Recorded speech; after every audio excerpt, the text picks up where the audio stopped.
Wow, we went live on YouTube faster than we ever have. I think that's probably because it's just the one camera. Wow, if that's what the YouTube gaming experience is like for people that only have one camera, it's not awful.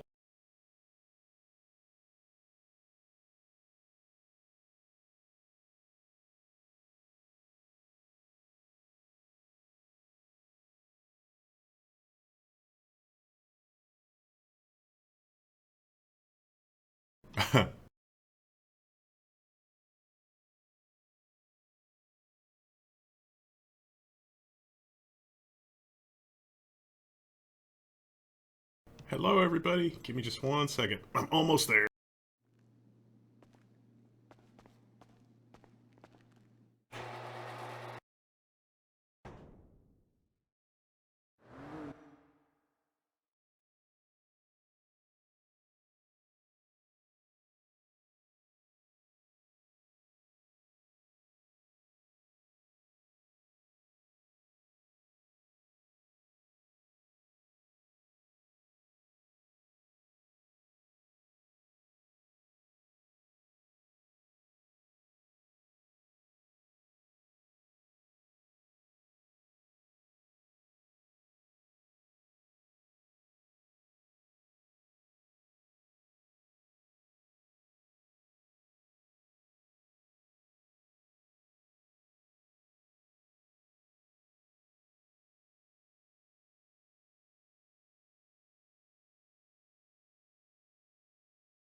Oh, Lord. All right. Fix forever. All right. Dehydrated Slugs is here. My chariot away. Wait, no. You gotta drive me somewhere. Hang on. Alright. Now that somebody else is driving, I can say hi to the chat. Look at that. That's probably going to be a short stream because, yeah, Kreestuh and Grizzle are on an away mission. I don't really know what else to tell you. Weimaraner says, oh no, I'm a minute late. I think I'm a little bit more than a minute late, but I think that's fine. Rust Belt Nick's here, Fun Guy, 1822, Judah Wright, Damian Anton, Zerial Straws, Jesus F. Weimaraner, Tom Collins. That's a good drink sometimes. Oh, and we've hit a tree. Oh, Woofer wants to add me as a friend. Hang on. Oh shit, how do I do that?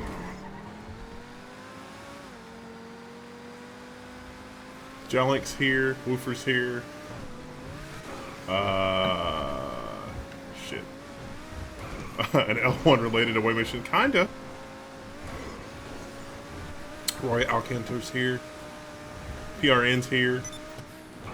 Shorthand for printer.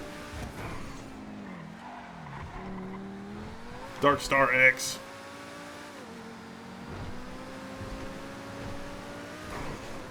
We applied for Twitch partnership today, or yesterday, or the day before, or like a week ago, and they were like, nope. So what I need you guys to do is to bring at least 5 of your friends here so we can get the number up above 500 for a while. So we can live on those sweet, sweet, Amazon affiliate whatevers. I got my Earl Grey tea. Thanks to Squirrel Cat Meow's, whatever this is. My only real complaint about this cup is that it's not large enough to put a hobnob in. My game says Overwatch. Shit. Well, I don't know how to fix Twitch. I'm sorry. It's not like we were going to be partnered anyway.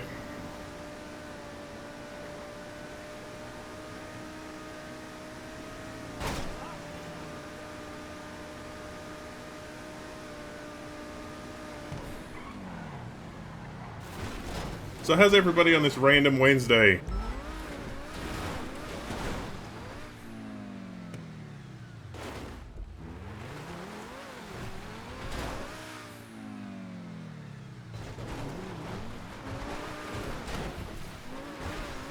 We're at the windmills. I love the windmills. Windmills are so much fun. We're in the wrong car for the windmills, though. If we're going to do that thing where we use the windmills to swat helicopters out of the sky. I can't believe I haven't fixed that bug.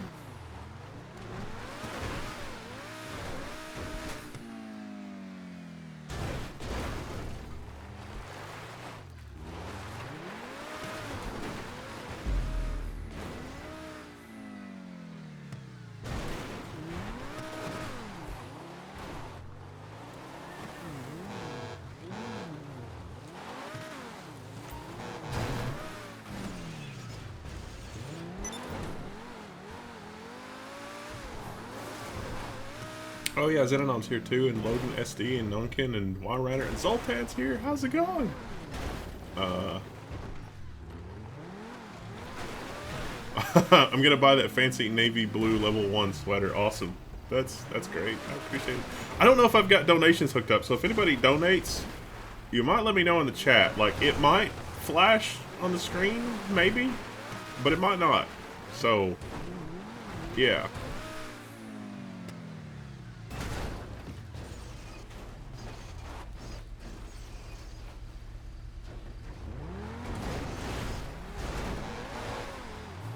It's Damian Anton. He's here too.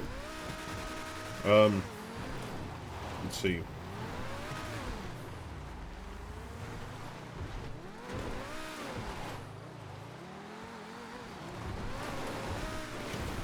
What was the key for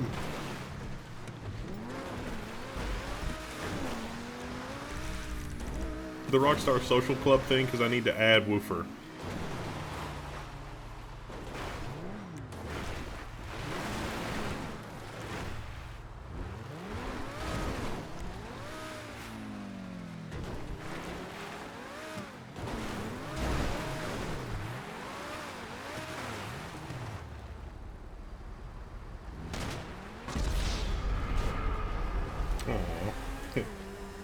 I wasn't giving Damian Anton enough attention, so he decided to kill me, I guess.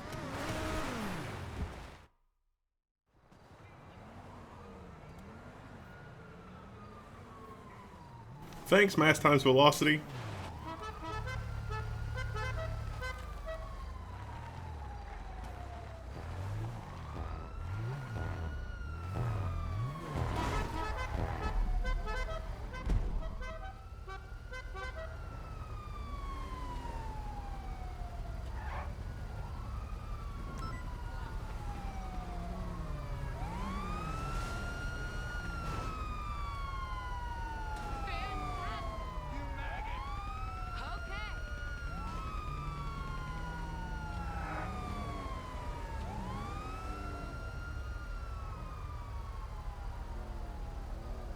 Yeah, I added everybody. Alright. Woo!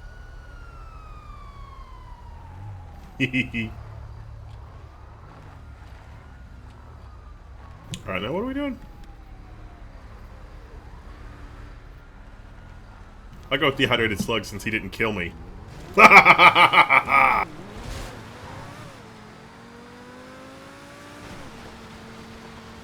Mr. Shex, am I missing something or is there not a buy button? There should totally be a buy button. Totally should be a buy button.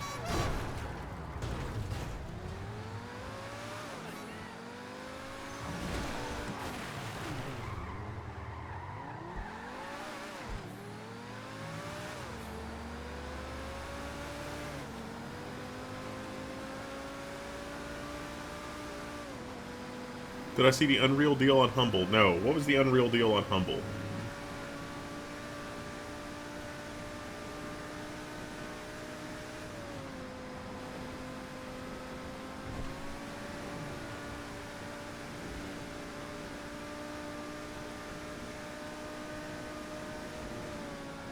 You know, Damien, you could have at least waited until this headshot challenge. I mean, then you would, you know, there's only like, it's like 1-to-1. That probably would have been good.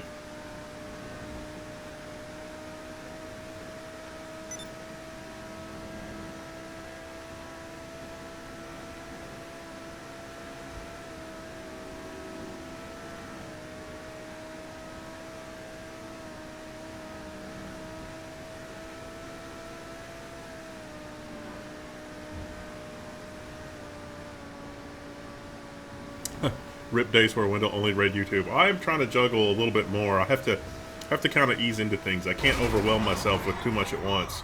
I have to like internalize something and then move on to the next little piece and then internalize that and the other thing and then move on. So I'm getting better.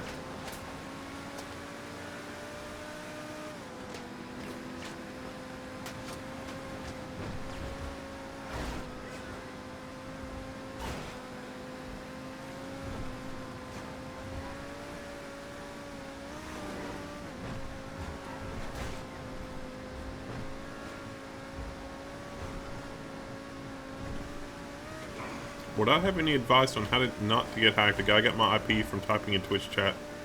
Killed my graphics card and says he has a tracker on my motherboard. Any input would be great.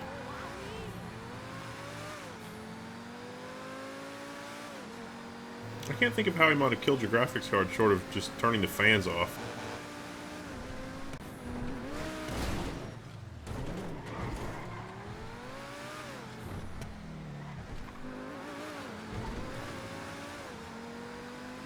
Jerry G, man, do I at least apply for a YouTube Games partnership? No?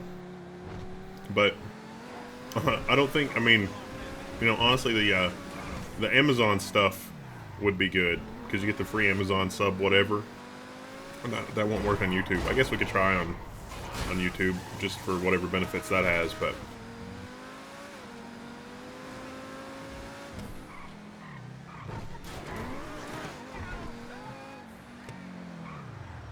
Alright, so what are we going to do that's actually fun and interesting in GTA? Because I seem to now be driving somebody else's car. We're going to get in the armored vehicle, I guess.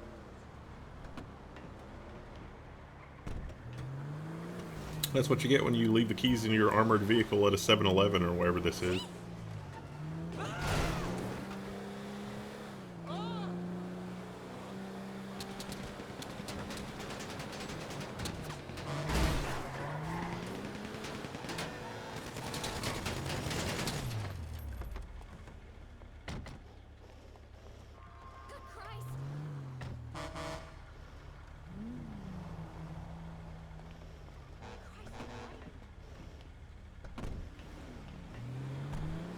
Hey, it's Woofer!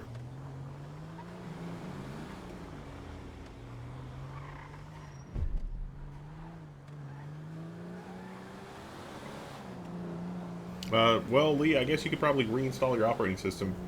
Actually, just format the drive and reinstall. Don't save any executables. I mean, if it's that bad, if you really, really want to be extra paranoid, go to another computer, copy the BIOS onto it, and flash the BIOS, flash the UEFI from a file that you downloaded from a different computer, and then reinstall your operating system. That's about all I can tell you. No, Kreestuh. Or Grizzle.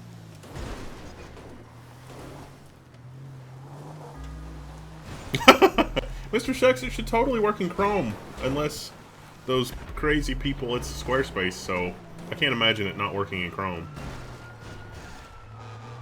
I do some races in the slowest vehicles like the golf cart. PRN, most of the time graphics cards have built-in protection for overvoltage, so like, if you want to do insane overvoltage like on your graphics card, you actually have to flash an alternative BIOS to it.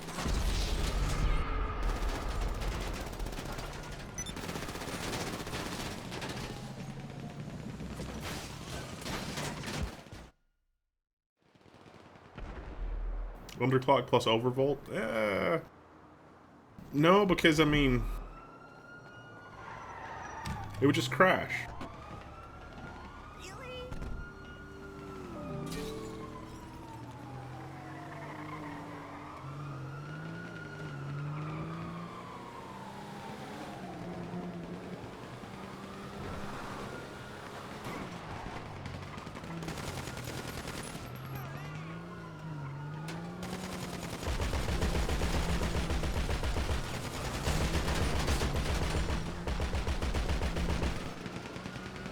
Stop shooting at me. I'm just here to have some Earl Grey tea. Zoltan says, also after flashing UEFI with a clean downloaded one, the disk annotation utility New to the UEFI, make sure everything in the hard drives is sanitized. Yeah, you don't even... It's like, oh, I'll just, you know, not re-download my Steam games. No, don't do that. That's not a good idea.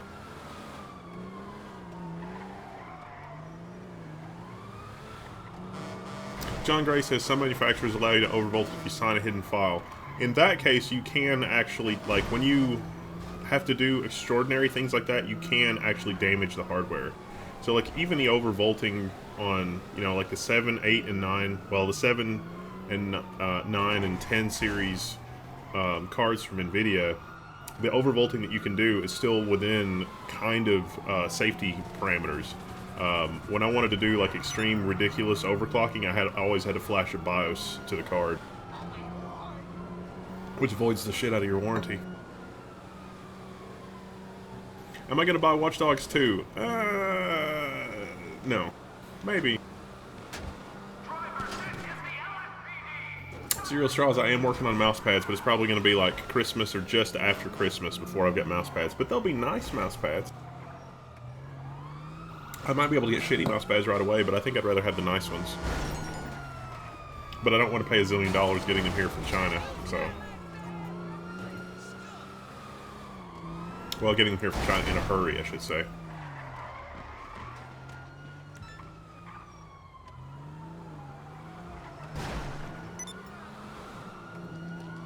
I gotta find a distributor in Europe.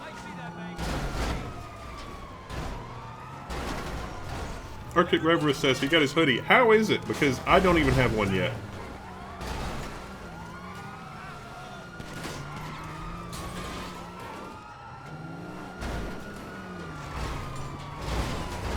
Yeah, Zerial, we're gonna have 2 sizes of mouse pad.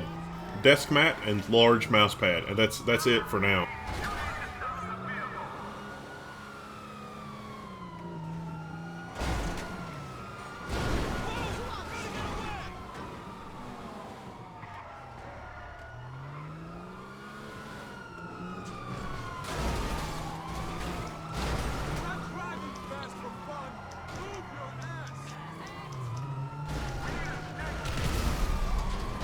Woofer, if you want to start a job or something, I'll join you.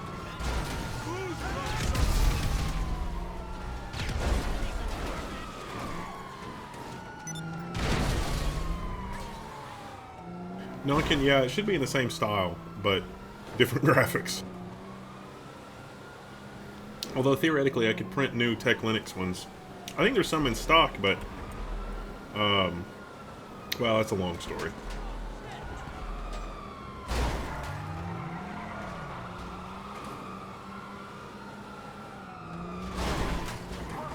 Jerry G-Man, Wendell, I would like to put a PF Sense FreeNAS and a drive bay, then a simple game server in a server cabinet, 10 or 12 view. What features should I look out for picking one out? Are you talking about the server, a server, multiple servers, or the rack itself, or all of the above? What are you asking about?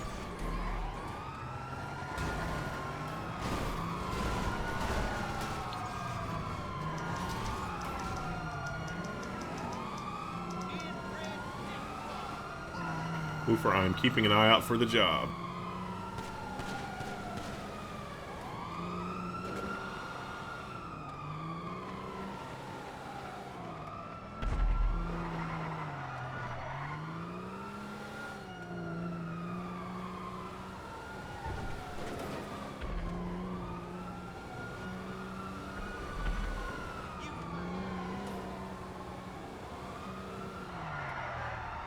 So what are my thoughts on the BIOS for Zen being on the system on chip?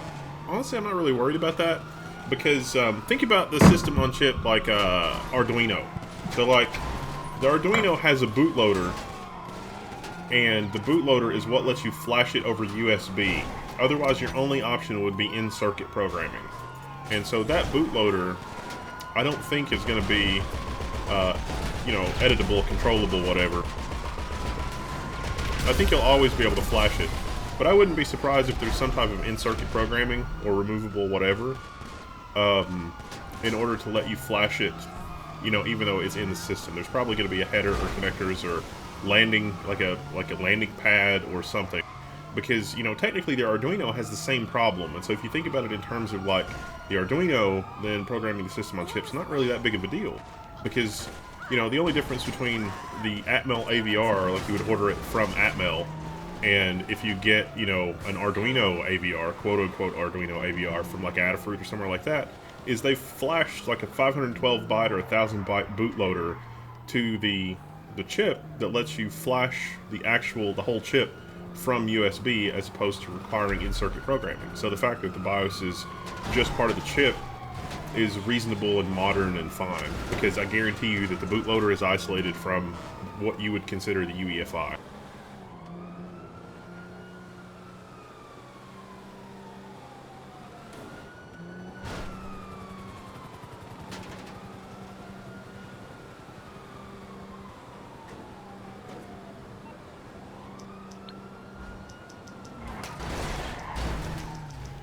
Woof, are you gonna start a job, or did I miss it while I was rambling? And Jerry G, man, did you hear my question? What's the answer? Or what was the thing you were looking for?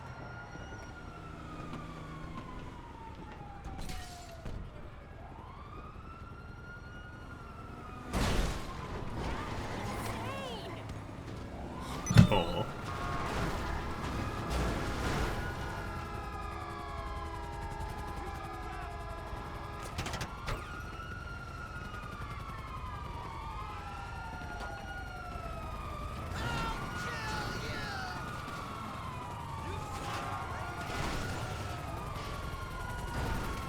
I'm just gonna run away. Run away!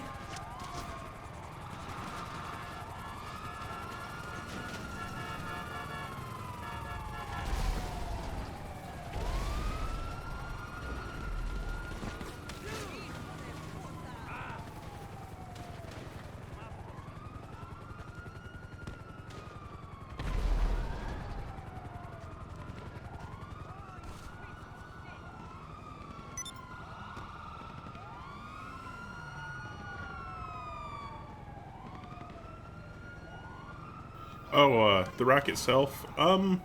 Corporate surplus is probably your best bet. And I bet you can get a refrigerated, sealed, soundproofed 10 to 12U rack for practically nothing. You can also get one with a fan for probably practically nothing for corporate surplus. I would definitely not buy anything like that new. Ah, it's Woofer. Alright. Alright, we can go somewhere if you want. Or you can start a job or whatever.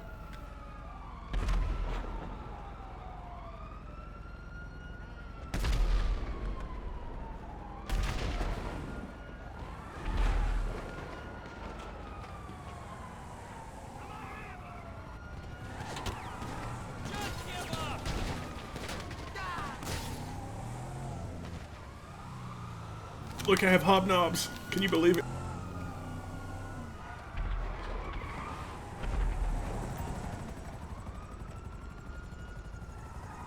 My local store only has plain and milk chocolate hobnobs. This is the last of my dark chocolate hobnobs.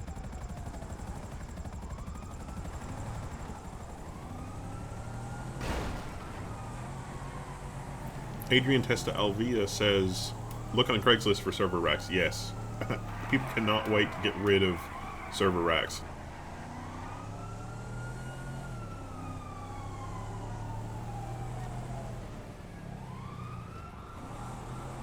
You know, my Twitch chat hasn't refreshed in forever. Has anybody actually said anything after Arctic Reverus?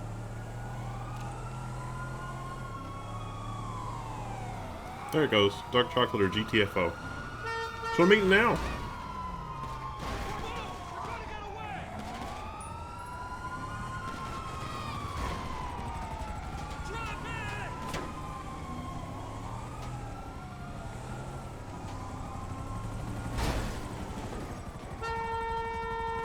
This is probably going to be a short stream anyway, because it's just me and... well, let's face it, I can't keep you guys entertained for very long. It descends into IRQs this and DMA that, and x86 assembler faux pas, and... it's pretty dry.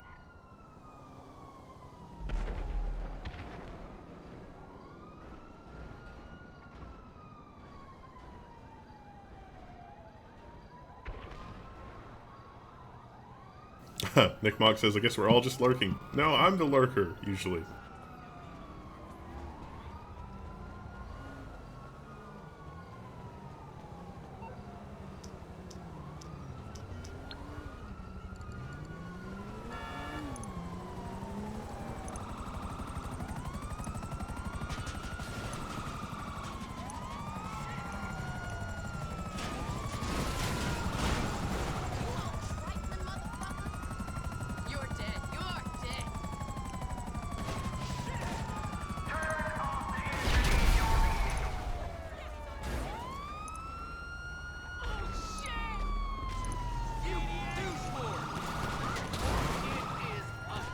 Yeah! Oops. I don't even have a wanted level, and they're just like, oh, let's run over you.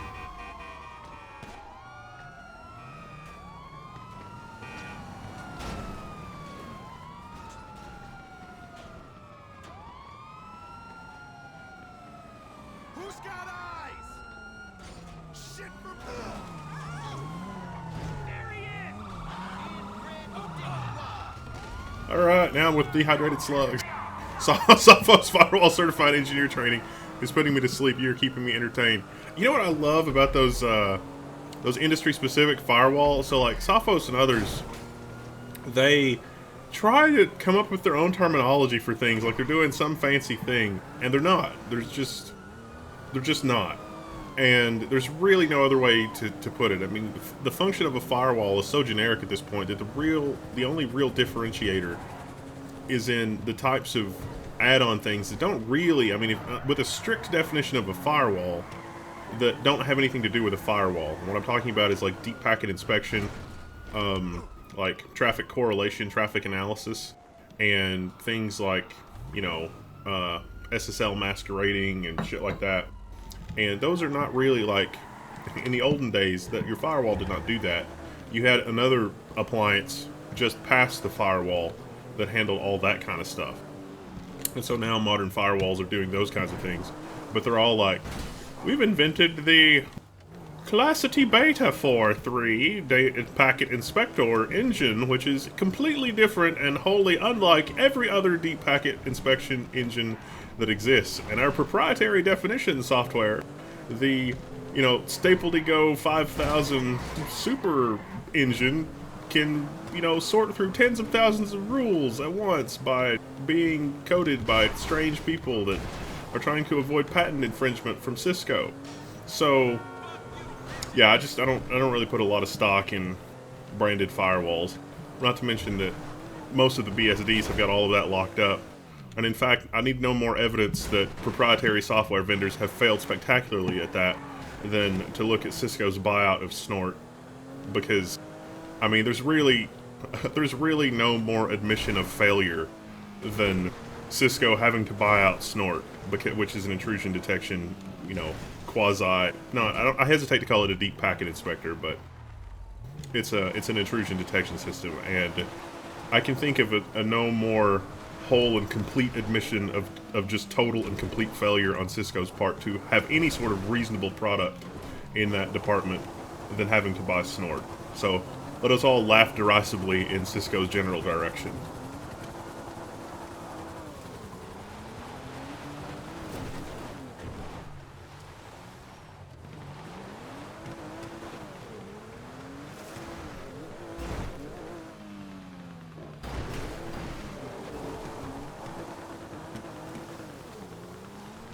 Woover's PC decided blue screen, but I'm gonna blame Windows Update because Windows Update's like, no.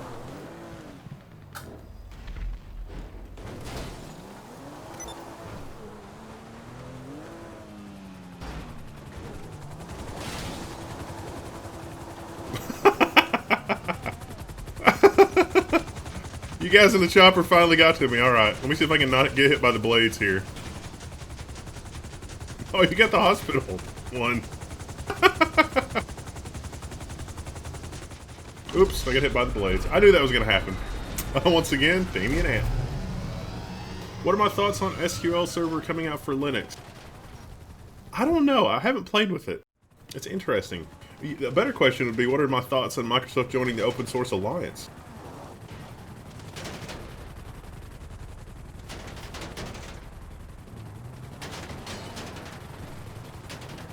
Seems like that would be prelude to be like, by the way, guys, we think that there may be some patent issues here. Now, we're not trying to stir up trouble or anything, you know, because we are a member of the Open Source Alliance, but we have certain patent concerns with regard to our technologies that may or may not be appearing in distributions of open source software that include the Linux kernel. You know, they're not going to open with that, but in 12 months, unless Microsoft has really changed, guarantee you that conversation is going to be had behind closed doors. And, you know, I am kind of a cynical bastard, so I could be wrong about that, but that's what I think.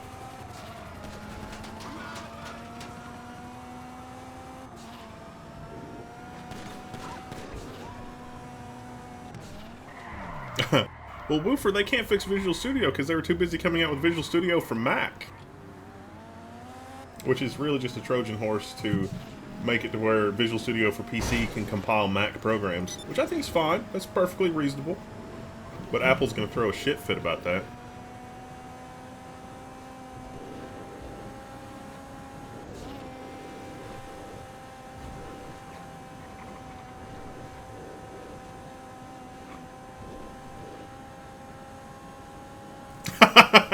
Zoltan says, yeah, Ubuntu, Kiln, and Deep in Linux, the Chinese versions are already thinking, try and get at us, Microsoft.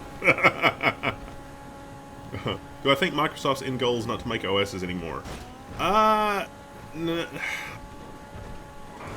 would be the smart play from a business standpoint, but I can't imagine them giving up the position of power that creates. So, like, monetarily, that's wise. And from a business standpoint, that's wise. But Microsoft is already in an immense position of power, so I think that they would want to hang on to that power as long as possible. So what will probably happen, RIP, is that you'll get some sort of Brobdingnagian, you know, Frankenstein's monster that is both Linux and Windows. And it's like, look, you can run your Windows programs just fine, and we also do Linux. And Microsoft will just never let go of that. And so it's really like... It's a Cthulhu-esque version of Embrace, Extend, Extinguish, and they're embracing and extending the whole of Linux. Now, I have no evidence of that. I just lived through the Halloween days, so I could be wrong about it.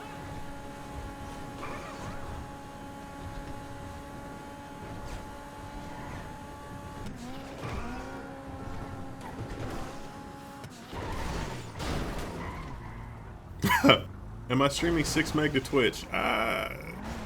Maybe? Is that bad? Should I not have done that?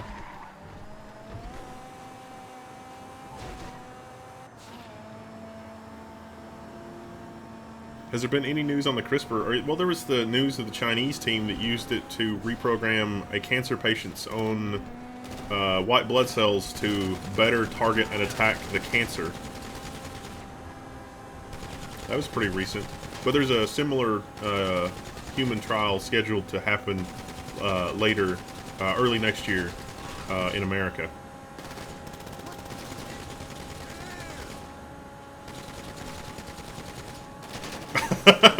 Raipi says Cthulhu Ubuntu has a certain ring to it.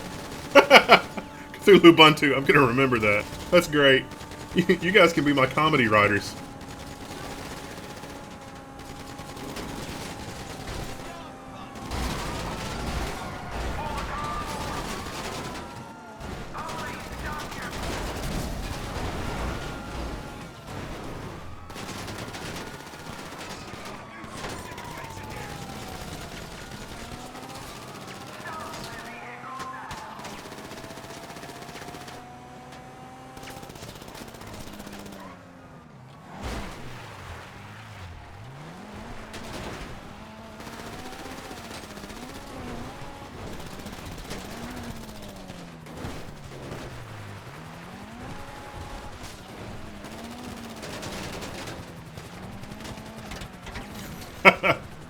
Zolt got a good point, which is Microsoft is going to kill Canonical from within. Ubuntu, Kiln, and I don't think I'm pronouncing that correctly, but Kiln, Keelan, I don't know, and Deepin are the new Canonical, and Ubuntu's Satanic Edition already exists. Cthulhu Ubuntu needs to be a shirt. Oh, Lord. Dave Robinson. The brains of the operation are on an away mission tonight, so you're going to have to deal with me. And I have no idea what's going on. I'm just hanging out.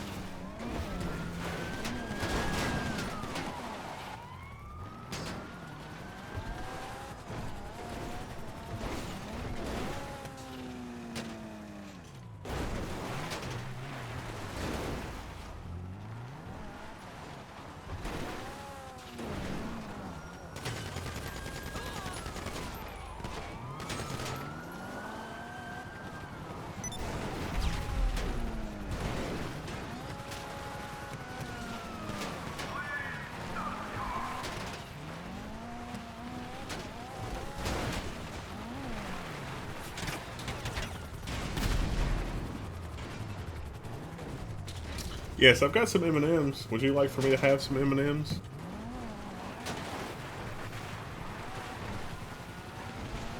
Ta-da! M&Ms.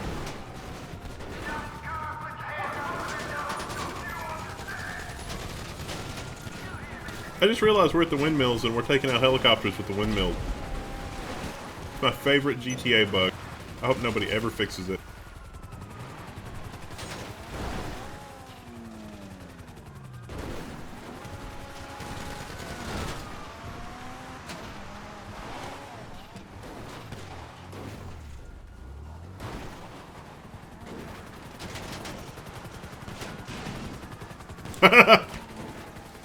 Lady Gravy says, sorry to be late to the firewall session, but the main difference between, say, Checkpoint, Cisco, and Sonic Walls, how much money you throw at it for those features.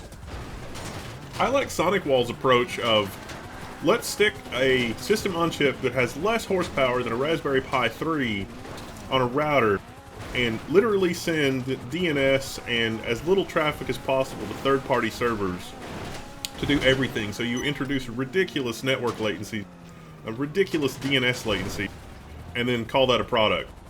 It's literally the Emperor's New Clothes of routers. It's not as bad as it used to be, I will admit that, but it's still really terrible. Oh, okay. Although I will say that now Lady Gravy says, although the Sonic Wall are particularly terrible. I was telling you that before you said that, but yeah. Yeah, pretty much.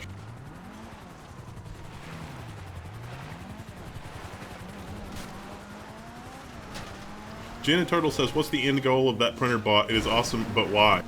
The question is not why. The question is why not?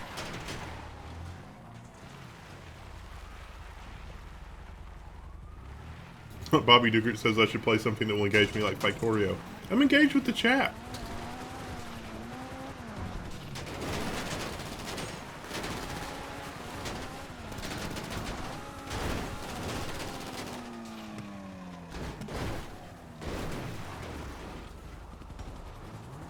Now I've had 3 handfuls of M&Ms. Is everybody happy?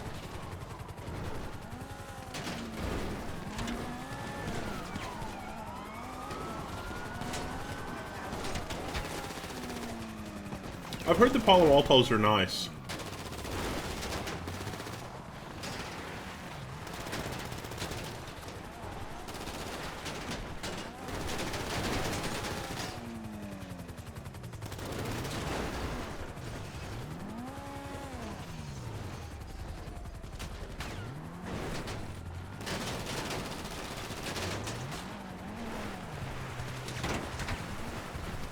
What I've really got to do with the robot is get Python working and OpenCV, and then start doing things like face recognition and face tracking. Try to hook up the 2 stepper motors on the XY cam to Python so they can move the camera around. I think that'd be cool as hell. I think the software already exists for that. Jenna Turtle says we need some kind of M&M addiction shirt. We're working on a shirt that's a Milk Raptor Labs shirt. Will enough of you guys buy those? Because you guys have to buy a lot of those shirts to make it worthwhile to print them. But something with the Milk Raptor, I don't know if you guys saw the Milk Raptor Labs sign, which was brilliant. One of you guys did that, and it was great. And I've got your email, and I'm sorry I can't remember your name off the top of my head. But the Raptor in the sticker has a martini glass. And so a more high fidelity version of that Kreestuh's working on. With the martini glass, M&M's, oh yeah, you know it.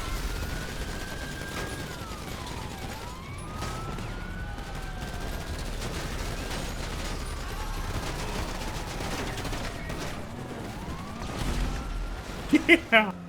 Woo! Alright, now we got 5 stars. Now the trick is to go run and hide and see if we can get away with 5 stars. We'll just never catch that bandit at the windmills that took out all those police helicopters. We just have no idea what happened.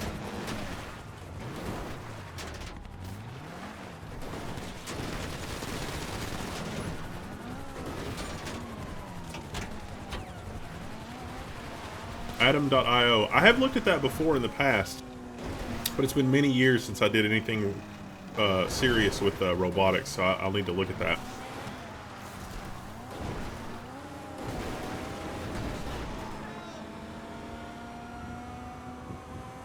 Dave Robinson, and you had custom-made poker chips. A fan sent us those. A fan made them and just sent them to us, and it was great. It was awesome. Thank you, person who did that. You know what else? A fan sent us a really nice studio light that is amazing. It's one of the studio lights like Pogo used for the Data and Picard song, and it absolutely destroys the now I know how horrible the lights from eBay that we had are. But I think the one light is probably all we'll need. I'm working on something to use for the backlight. It's a little different setup than we have, so that we can stand off. We're working on some stuff in the studio. I finally got some of the stuff that we had, like, there's a bunch of crap in the basement, but it was buried. But we added a lot of interesting stuff to the set, let's just say. So it's a little bit different arrangement for the next time we do the news. So I think you guys will be really excited about that. And we also added a polygraph to the set. Yeah, I've got a rack mount polygraph along with a bunch of other rack mount equipment. Also have a 400 amp 48 volt DC distribution panel that we added to the rack. So in case we need 400 amps of 48 volts DC, I've got that. Spade 108 says, is it just me? Yep, it's just me, sorry. See ya. It's cool, I understand.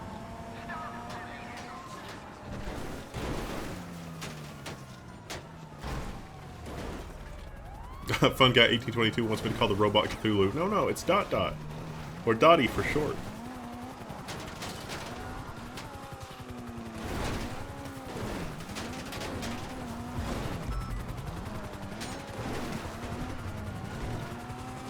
Arctic Reverus, that's pretty much what we did. I mean, just the clip-on lights. They're not awful, it's just that a good light is so much better. It really depends on your camera.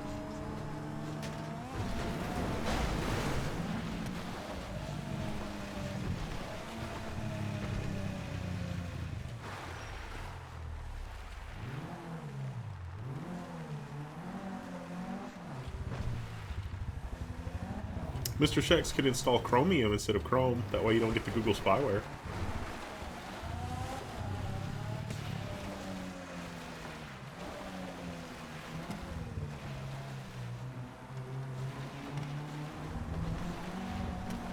Big Bad Wolf 1337 says hello. Or Big Bad Wolf Leet.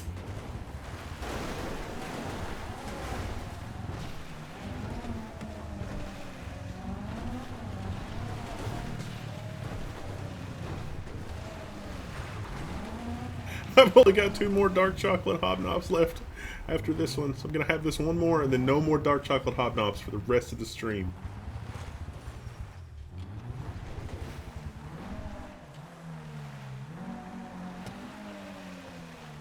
Jack Gallo's back. I saw you pre-stream.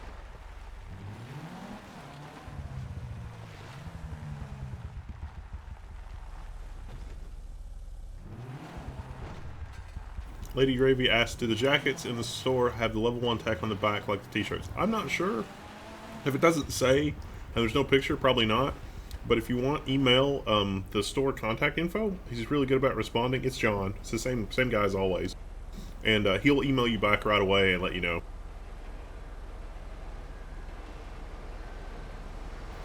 I'm waiting on my package of all the products to come in so I can take a look at them. So that's how hot off the presses everything is. Like literally the shirts are still warm.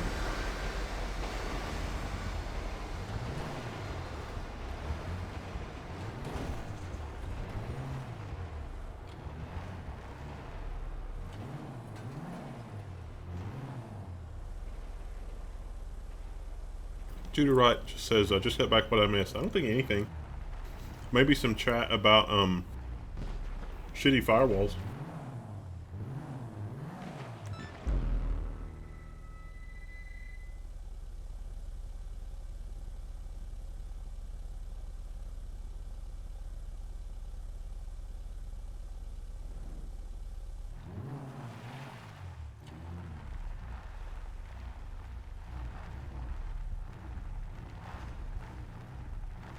Spade 108 says, I'm going to school in the network infrastructure path, CC, ENT, CCNA. Are you well versed in routing protocols and networking in general? Pretty much, yeah. And would you ever consider doing a video on things like BGP, IPv6, subnetting? Well, subnetting is pretty easy.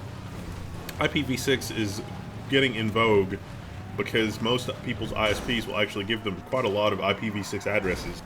So every device in your network can have a real internet routable IPv6 address, which is kind of cool. BGP, probably not. Oh, Judah Wright says, I tweeted something about the Internet Archive needing more storage space. Can you tell me a little bit about that? The Internet Archive is working on a program where they have distributed storage among, you know, a few hundred or a few thousand people that are willing to donate copious amounts of space, where copious amounts of space is more than 10 terabytes. But they're aiming to store, I think, something on the order of 50 petabytes. But they're hoping to do it in such a way that as the nodes come online and go offline, they never actually lose anything. So we're talking about storing, like actually storing somewhere on the order of, I'd say, 200-300 petabytes, but with enough redundancy so that as nodes randomly come online and go offline, they'll have all of their storage, so they don't have to have local storage. Now, me personally, we only have, at most, a paltry 172 terabytes, which is a video on that coming up soon. But even with our 172 terabytes, the entire array is not online. Like, we turn it on about 40 terabytes at a time. So, as our needs grow, we'll just, you know, turn on more and more cabinets. But the old Google search server is powering our 100 and some hard drive array with a total storage capacity of 172 terabytes.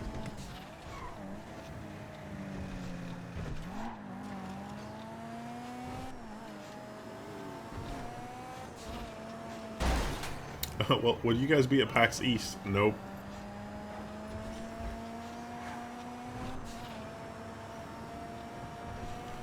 You should see if I can find Toffee Pops in the U.S. They're shortcake biscuits with toffee inside and a topping of chocolate. Very nice, but not great for dunking. Lady Gravy says, I almost ordered one, but that held me back. If not, I'll order a shirt and PayPal support. Yeah, that's fine. I mean, well, email John, and he'll tell you. And actually, it's good if you have questions and stuff like that, because if he gets a lot of questions about, you know, this, that, or the other, then we will probably make a product for that. So, like, we actually had a lot of inquiries for, like, ladies' tea. It was slightly surprising. So we immediately put it was like, you know, whatever, screw it. Let's get a bunch of ladies' teas. So we put, you know, ladies' teas on the store. I also got a lot of requests for mugs. I was surprised how many people wanted mugs. So we ordered 144 mugs. God help us, what have we become?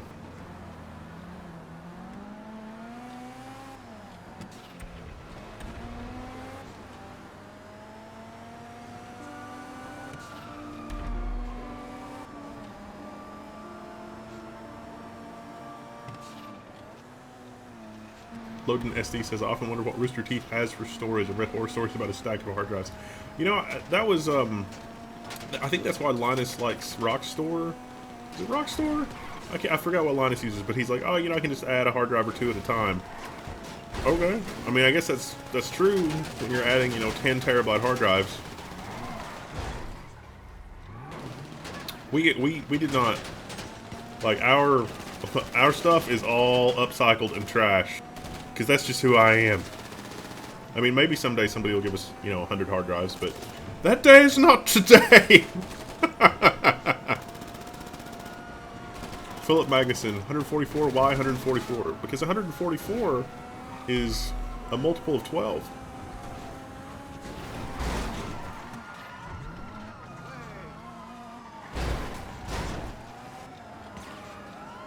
Oh, Unraid? BTRFS? Oh. Oh. Oh. Is it really BTRFS? Because that raid reconstruction code, BTRFS, not good.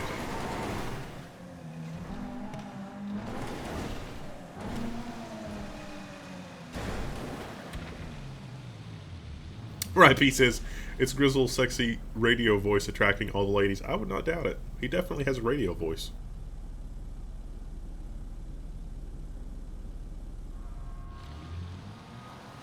Muffalo, is that soon in regard to the fact that BTRFS's raid reconstruction algorithm is shit?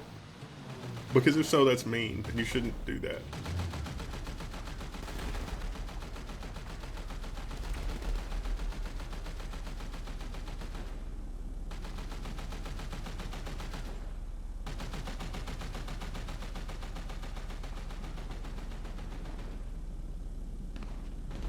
I don't think I've ever been in these tunnels.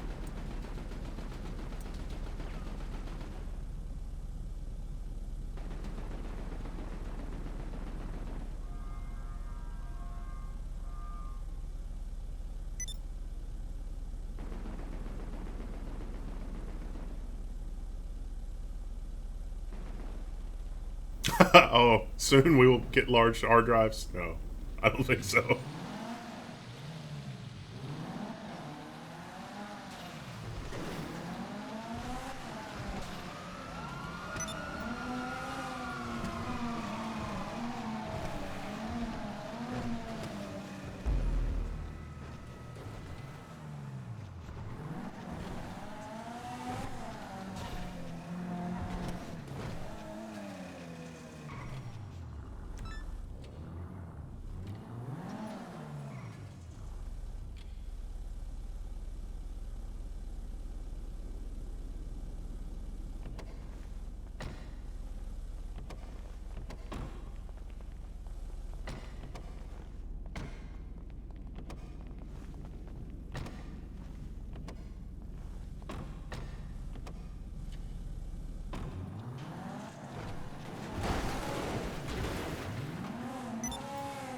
Jack Gallo, what's my opinion on Project Aura? Are you talking about the modular...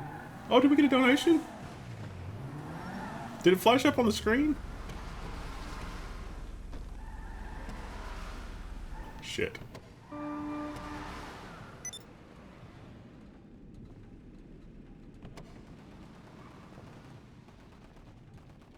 Well, the car is destroyed.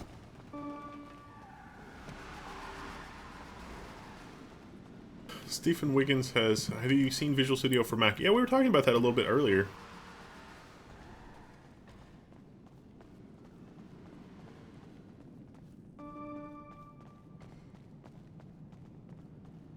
Unraid is ZFS and BTRFS. Imagine Linus has checked some storage snapshot on BTRFS RAID, and then there's a big code rewrite that everyone was waiting for.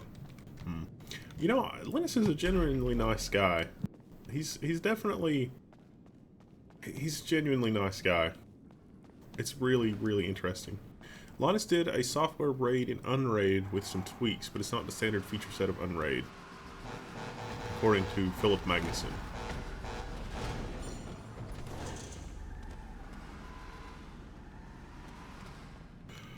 Loch Ness Monster donated to Tree Fitty.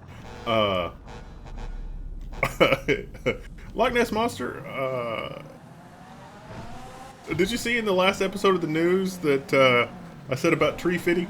Because I was saying that, and the only thing I could see in my head was a 50-foot something from the cetacean period. Is that right? Stephen Wiggins said he missed it about the Visual Studio on Mac. So I think Visual Studio on the Mac is what Microsoft feels is necessary in order to make Visual Studio able to compile programs for Mac on Windows, but more especially iOS. Could be wrong about that, but that's what I suspect. Hey, it's Woofer!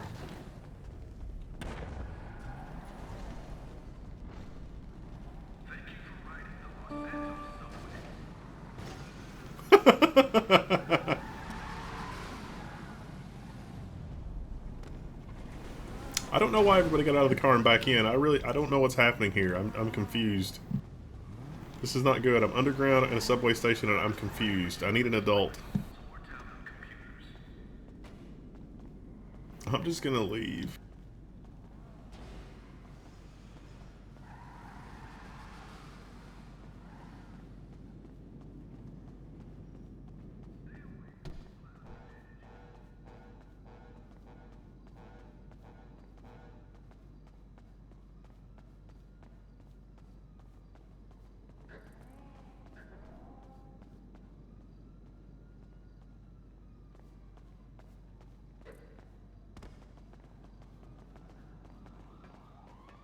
Oh, hey, it's Gentech. He's playing somebody in GTA. Look at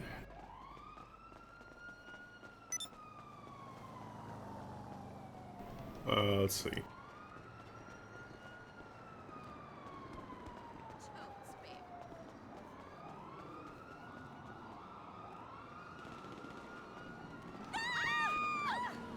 Oh, yeah, what I was gonna say was, Thomas Anderson. Yeah. Yeah, I don't know. I know that now.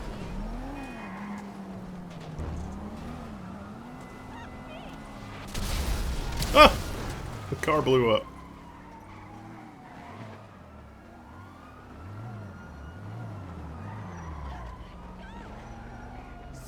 Okay, I guess we'll take this Mini Cooper. Oh, no, we're gonna die. Octo MM is gonna get us.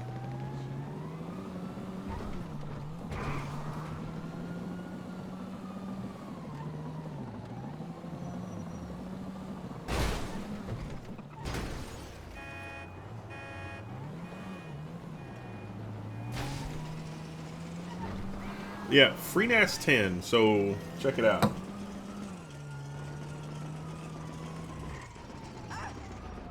I've got FreeNAS 10 on this USB stick. Now, the current... It's kind of a mess. FreeNAS 10 is in beta. Theoretically, the deal with FreeNAS 10 right now is everything is good, except they don't have a migration path for stuff in FreeNAS 9. And so things like jails and other things like that people have used extensively, there have been a number of missteps from the FreeNAS team, or IX Systems or whatever, in terms of, like, compatibility. One of those missteps was the guy that was maintaining the VirtualBox image just stopped maintaining it. And there were some updates to FreeBSD that broke it, and the FreeNAS team was like, well, let's take it out, because nobody's maintaining it anymore. But there were so many people using it that created, what's it called? Shitstorm. Yeah, definitely a shitstorm. And so it's back, but, you know, they need somebody to maintain it, but, you know, I feel bad because the team is kind of, like, cornered into supporting something that a lot of users support, but the team, you know, doesn't necessarily have planning and stuff for internal people to use it. So now they're sort of burdened with that, I suspect. I don't know. I haven't read up the threads. If anybody knows the real skinny, let me know, but this is just based on sort of loose reading and observation. Anyway, so FreeNAS 10 is a much better approach. It's going to be Docker, and they added support for graphical Docker Docker images that have a graphical... Oh, come on now. Really? Jesus Christ. That have a graphical console. And that means that you can run, in addition to everything else, that means you can run Docker images like Windows.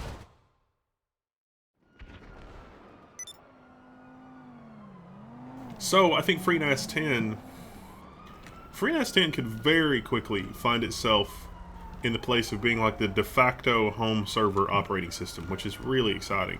Because Docker, because you can run a Windows VM, without something quite as unwieldy as VirtualBox. Because I mean, VirtualBox in the VBox jail was always a little weird and a little unwieldy, and Docker is a much cleaner solution. I mean, it's not the cleanest solution, but it's much better. But there's a whole world of possibilities that can open there. You know, a lot of people are like, I want to run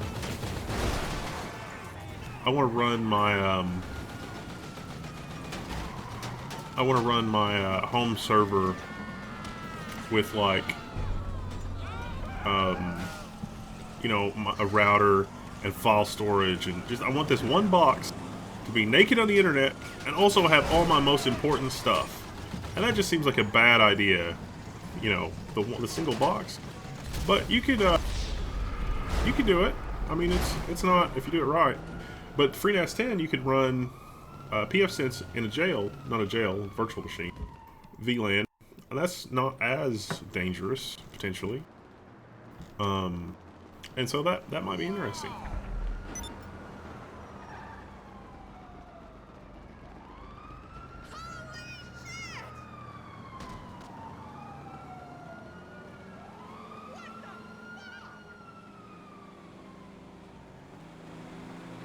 Insane!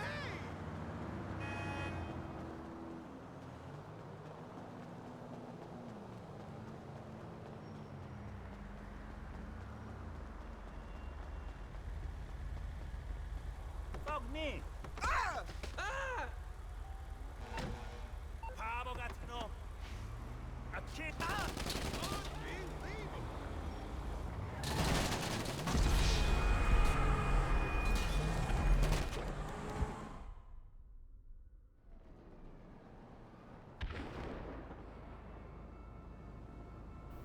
You know, ZFS's hardware requirements have gone down, and you know, frankly, 8 gigs of RAM, 16 gigs of RAM is not a lot these days. I mean, it's just not. Run away.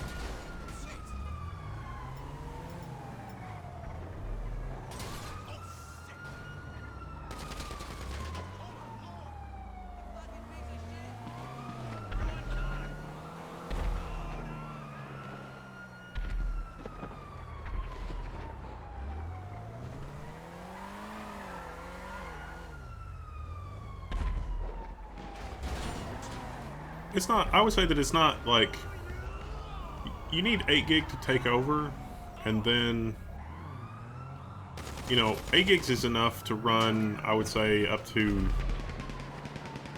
16 terabytes for like a home server workload, as long as you're not doing dedupe with LZW compression. But 16 gigs, man, I mean, you know, 40, 50 terabytes with 16 gigs is fine for a home workload. Especially if you've got an SSD for like the L2 ARC and the ZIL.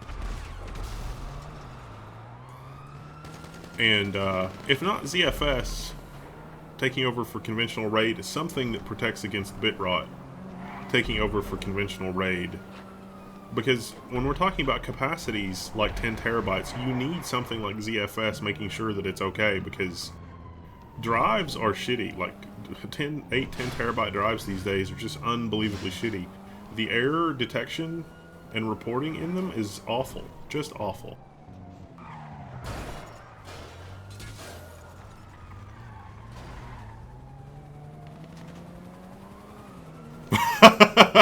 That's right, Muffalo Slayer. That's right.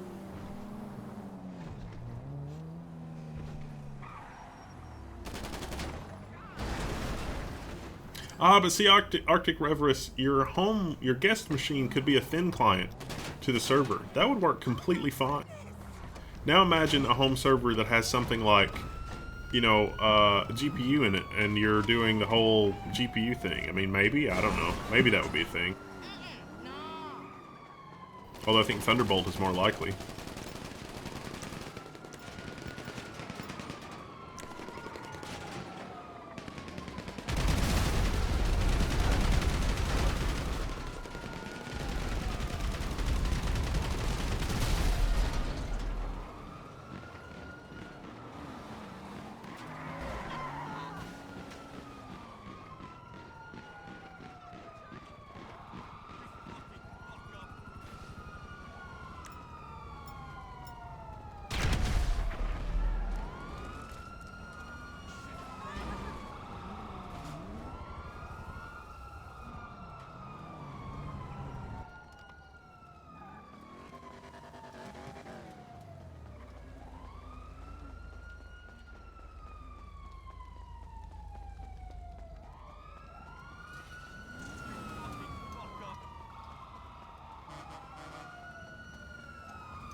Woofer. Woofer's come to save me.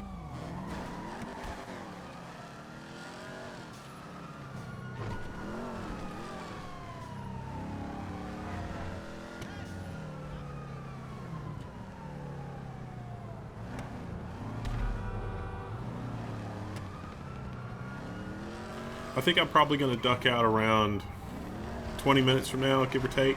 Does anybody have any questions or anything interesting, or if anybody wants to do a mission? I'm ducking out a little early, but I'm just not a very interesting guy on my own. But I am having lots of Earl Grey tea.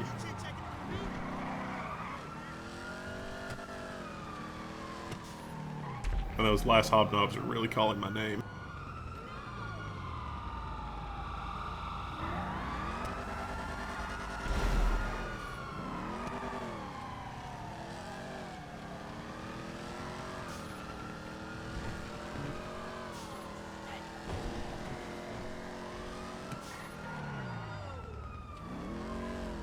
Waffle Bin's here, using Google Maps to write your novella.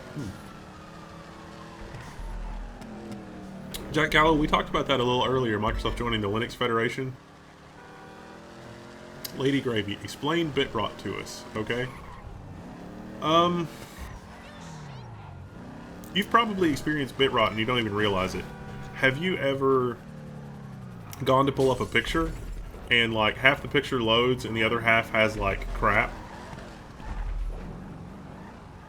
As someone who manages a 250 employee environment, I'm not used to those big data issues. It's not like, I guarantee you that even in a 250 person environment, you've experienced bitrot, but you probably don't realize it, or it's been recoverable.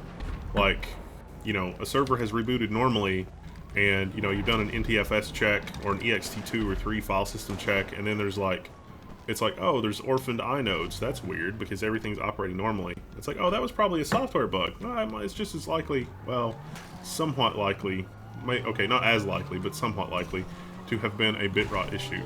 But one of the easiest ways to see bitrot is you load an image, especially like a JPEG, and like half the image or the first third of the image is completely fine, and then there's like weird corruption. There's like a block that's a different color, and then nothing. You see that with movie files too sometimes, where you're watching the movie and then all of a sudden the movie like flashes out and acts weird, and then, you know, it's like a gray flash, and then there's like movement, there's like weird movement in the picture, and then it slowly comes back, and then it like clicks, and then everything's back to normal. And the click was actually a keyframe in the movie. So that's a visual representation of bitrot. Now sometimes those kinds of things arise from bugs, but like in a JPEG, when you encounter that, just you got a directory full of images.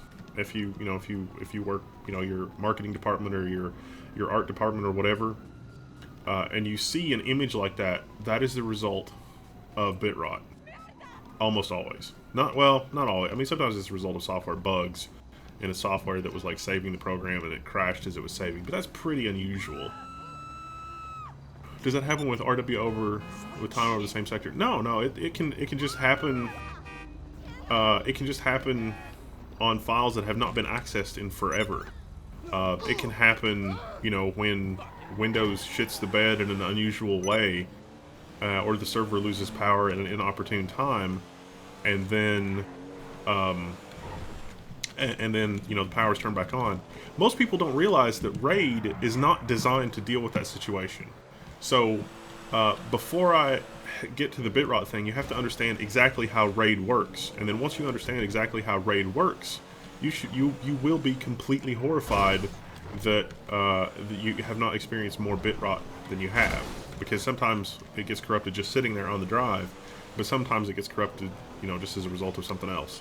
So let's say that you've got your 250 employee environment. Do you have any servers that have software RAID 5, like even like a 3 or 4 drive RAID 5, or like any kind of RAID that doesn't have any kind of battery backup unit inside the machine? And so if you do, there's something called the RAID write hole, and if the server crashes or blue screens or shuts down unexpectedly, or a Windows update is misapplied, which happens about once a year on a perfectly operational server, then when the computer restarts, those drives are no longer perfectly in sync.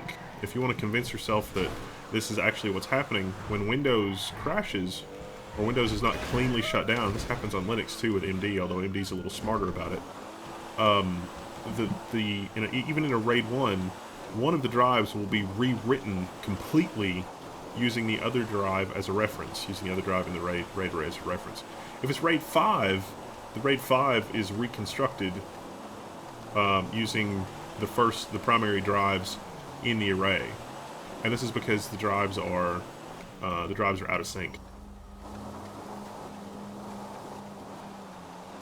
So let's say that the RAID controller encounters a situation. Here's the situation that a RAID controller does not deal with.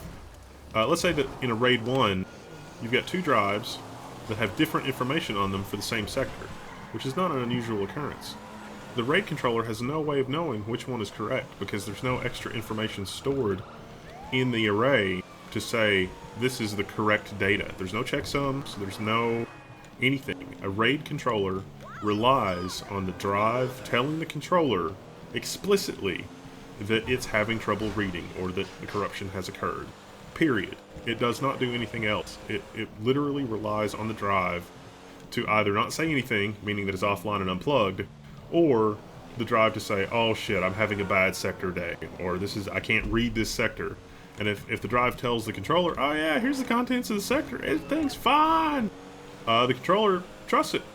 And so you might get the wrong result for a file.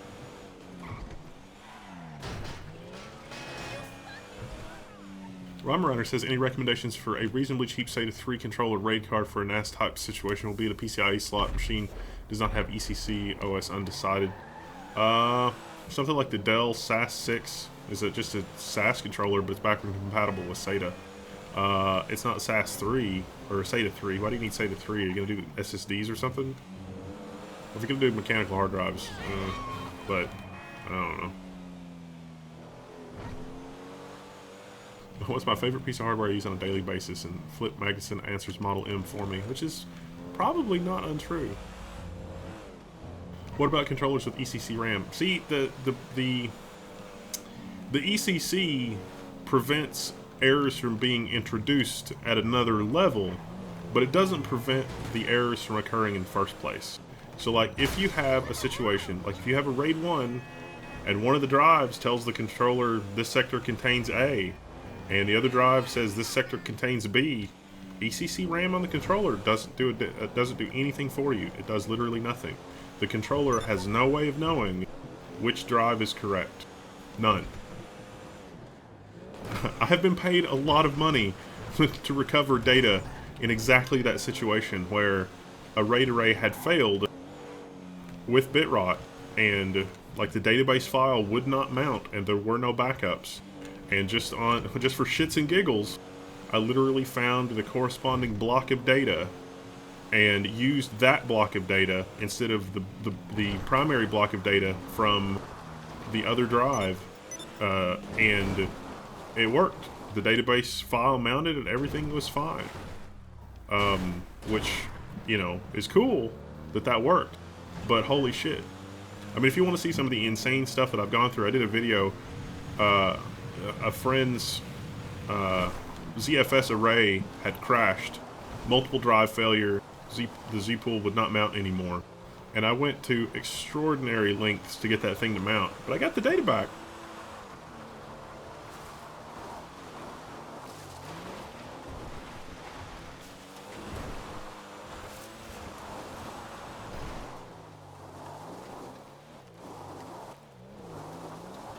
ECC only protects against, it's not even really write or read errors. ECC protects against the controller introducing errors through its cache. So like the controller is going to cache reads and writes, and the ECC memory prevents the controller from introducing more errors than exist in reads and writes for whatever happens to be in the cache memory of the controller. And that's all it does. It does not provide any additional protection. It does not provide any kind of anything. It's literally just something to try to prevent the introduction of more errors into the subsystem. Now, this is one reason why serial attached SCSI drives often have a lot more stuff in them to try to do better error detection and error correction. Even the firmware differences between like quote unquote a NAS drive and a desktop drive. The NAS drive will time out on a read error quicker. It will usually be more honest about reporting errors, like read errors.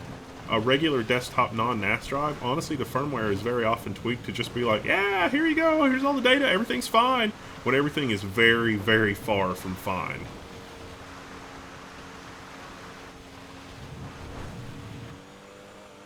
So I don't need to use ECC with my RAID cards. Maximus, how on earth would you draw that conclusion? Did I talk about the Lux vulnerabilities to the new show? No, because the Lux vulnerabilities had not been published when we did the show, when we recorded it. Pretty interesting, honestly.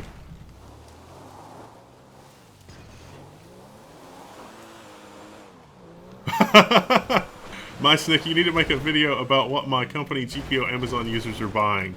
So far, $35 worth of stuff. Thank you. I really appreciate that. You should share that group policy so that we can put it on the website, although Amazon might complain about that. I don't know. Is Kreestuh going to be on camera more? Yes. We have a lot of plans. Actually, she really wants to do like user experience videos, like from a programmer's perspective, and like as instruction to programmers for how to think about user experience design. Because everybody is almost, like, programmers are almost universally terrible at user experience and user interface design. And she's quite good at that. And it's because she can program, but she also has, you know, formal training in design and is good at it. And so it's really, she's a little bit of a unicorn.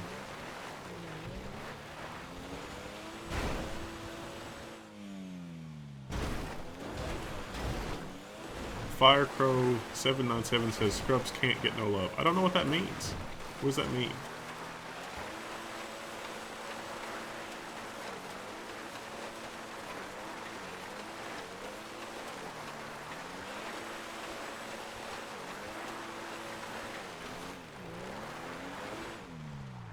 Am I going to do a video on FreeNAS 10? Yes. I don't know when you can expect it though. See, oh, I got off track. I was going to tell you, I got FreeNAS 10 on a USB stick. The recent versions have broken Docker. So, I was all geared up to do it because I was like, yeah, look, FreeNAS 10 is basically good to go. There's no migration path right now for FreeNAS 9 to 10. It's in beta. Don't use it in production. Here it is running. Here's the user interface. It's great. It's got Docker. But the very latest builds, the Docker UI is broken. So I'm watching it like a hawk. It kind of works on the command line, but it kind of doesn't, in that if you were running Docker images before and you try to boot them up, don't work. So I'm going to go ahead and install it. I got last night's build. I'm going to go ahead and install it on my canary yellow Google machine and see how that goes. But I suspect I can't do a video until they fix the Docker problem. Or I fix it myself.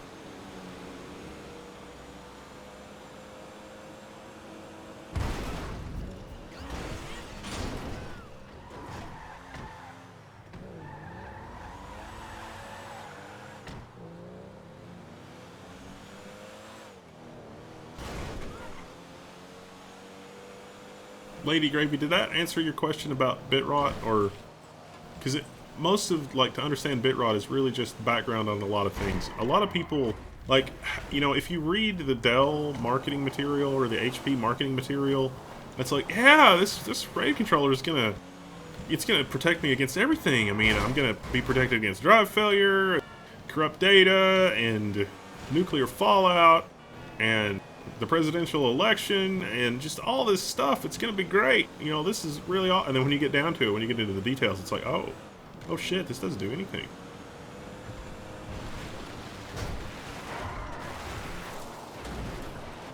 So the difference with ZFS is the ZFS actually stores checksums with all the blocks of data that it stores. So when it encounters a situation like the whole 2 drives in a RAID 1 that have different answers, how do you know which one's lying? ZFS can recompute the checksum and know which one is lying. And the bad thing with ZFS is that your pool of storage, you can't just add 1 drive. Well, you can add 1 drive, but if that 1 drive fails, you will lose your entire pool. a pool consists of VDEVs, and VDEVs are more or less standalone entities within the pool. But if you lose any one VDEV, you will absolutely lose your entire pool. You will lose everything. Now you can have mirrored VDEVs, but generally within a VDEV, you have a certain amount of redundancy. RAID Z1, you know, a single device of redundancy. RAID Z2, dual device redundancy. RAID Z3, you know, triple device redundancy. ZFS in larger configurations like that is also predicated on the assumption that there are multiple paths to the drives. This is really important. A lot of people miss this. On SATA devices, the SATA interface itself is only a single interface, and so if you lose a controller, you lose the drive. And if you lose the drive, you lose the array. And ZFS, there have been some patches for that it doesn't fix it, and I would be crucified by the developers if I said that it fixes it. But the unspoken approach there is that if you lose the entire pool due to a controller failure in a single channel path to the drive, like you've got a bunch of SATA drives, let's say you've got 8 drives in your pool, 4 on one controller, 4 on another controller, the controller craps out, you lost a VDEV, your whole pool's gone. Normally that would be an unrecoverable situation, but there have been patches to ZFS since, you know, it's not a Solaris project anymore, that will try to let you roll back a few transactions in the transaction log, so if you get the controller back up and running, you can mount it again. Now, obviously, in the enterprise environment, you would never do that. You'd just be SOL. But with serial attached SCSI drives, there's a dual interface on the drive. There's an extra set of pins sort of in the top of the connector where the SATA connector is. It's a smaller set of pins.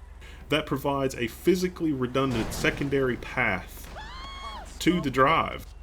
And that secondary path is meant to interface to another controller, so that you can have 2 physical controllers attached to a single drive, so that in the event you have a controller failure, there is an alternative path to get to that physical drive, so that the VDEV does not actually go offline. And incidentally, that's what we've got with our external drive things. And so if you're building a home server and you really want a home server to last the test of time, I would recommend that you have a server that has multiple controllers and an enclosure that supports multipath, and do it that way, because that is the best way to do it. And then if you lose a controller, no big whoop. The other controller can get to all of the drives, although it will be slower, the performance will be degraded. But that is the beauty and importance of multipath.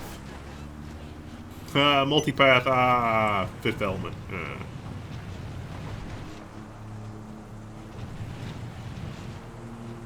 Oh yeah, and AgGRR says ZFS scrubs just verify the data stored on the drives against the checksum and fixes the rotten ones. That's my understanding. Yes, ZFS. you got to run a scrub periodically. Got to schedule those, but you as the system administrator can set when and the priority of your ZFS scrubs. So you can, you know, run the scrubs on Sunday morning, and you know typically it doesn't take an insane amount of time to run through those, and you're good. Whoops! I hit the train.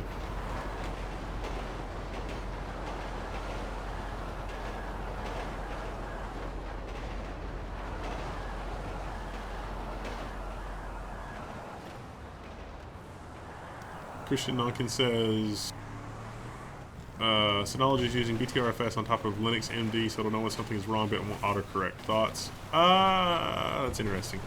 I guess that's your only option, really, when you're, so that wouldn't protect you against bit rot, but you'd know something went wrong. Am I still planning a series on Linux-based email servers? Yes. Does that mean something like an active-passive design with ZFS, HA, like what IX Systems Enterprise Solutions is only possible with SATs? Yeah. So, yes, but it's a qualified yes. Backplanes and enclosures have a circuit board called an interposer.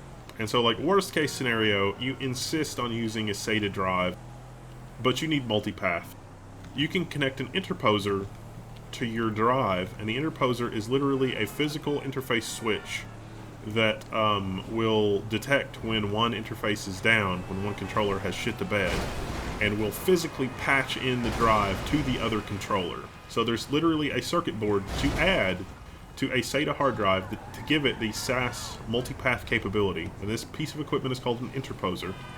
And sometimes the interposer is built into the backplane, especially if you have a backplane designed for SATA drives that is meant to connect to a SAS enclosure, because data centers have ordered that, and so you have to check your specific backplane to see if the backplane is designed for multipath compatibility with SATA hard drives.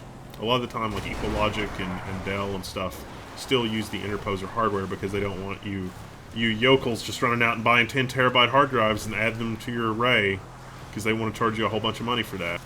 So SAS drives do not require the interposer, but SATA drives do, unless the backplane has the multipath capability built in.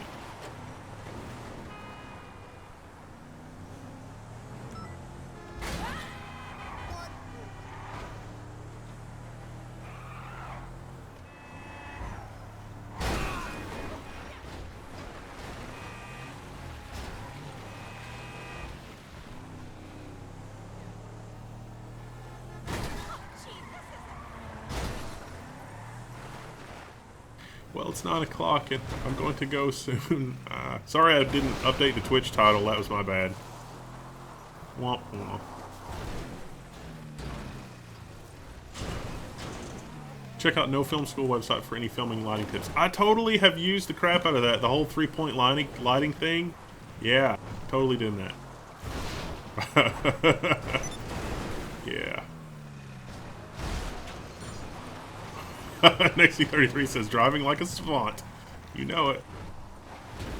Flushing a Dell PERT H310 cards to LSI firmware is a good option for cheap controllers. Yes, that's true.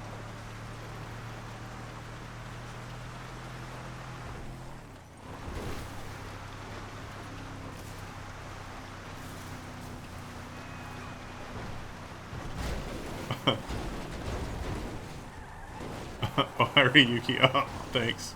Appreciate it.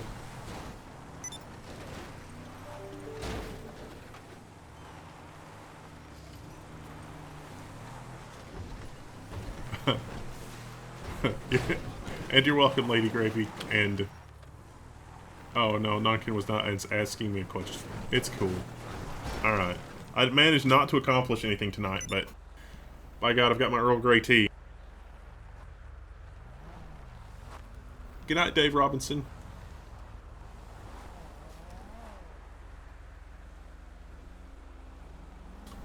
Indy NT. When are we getting an office tour?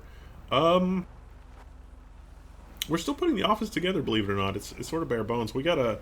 You'll see this in the next video, but we literally bought an old bar off of Craigslist to use for the news desk, because it was cheap and free delivery. And it's got a nice sort of wood grain texture. Solves a lot of problems. Well, it wasn't as cheap as it could have been, but it wasn't a bad deal, and we were in a hurry. So, I go now. Good night, everybody. And I should be back Friday. Although I think Kreestuh is going to be out on Friday, but Grizzle should be back. So we'll figure out what we're going to do.